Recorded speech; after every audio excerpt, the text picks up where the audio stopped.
मोतीबिंदूची शस्त्रक्रिया म्हटल्यावर चष्मा लावलेल्या वृद्ध व्यक्ती, बारीक अक्षरं वाचता न येणं, रात्रीच्या वेळी प्रखर प्रकाश सहन न होणं असं चित्र डोळ्यासमोर येतं। मात्र आता नव्या इंट्रा ऑक्युलर लेन्समुळे या समस्या सुटणार आहेत।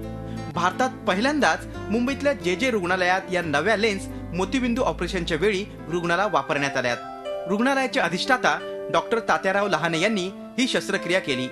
या लेन्सची किंमत सुमारे 36,000 रुपये आहे। ही लेन्स वापरल्यानंतर मोतीबिंदू शस्त्रक्रिया झालेल्या रुग्णाला चष्मा वापरण्याची गरज लागणार नाही, तसंच त्याला जवळचं आणि दूरचं स्पष्ट दिसणार आहे। ही कम्प्लिटली वेगळी अशी टेक्नॉलॉजी आहे की ज्यामध्ये असा लेन्स आपल्या डोळ्यात बसवता येईल आणि बसवल्यानंतर आपला जवळचं दूरचं दिसेलच।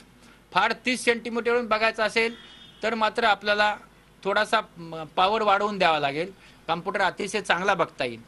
तर असं आपण कॉम्प्युटर आपला लागतो किंवा तुम्हाला ड्रायव्हिंग करायचं आहे, चष्मा लागणार नाही आणि जे ग्लेअर दिसतो बाजूला तो ग्लेअर ही दिसणार नाही। जगात 29 कोटी लोकांना डोळ्यांची समस्या असून यातील 33% लोकांना मोतीबिंदू आहे, तर भारतात हेच प्रमाण 62% इतकं जास्त आहे।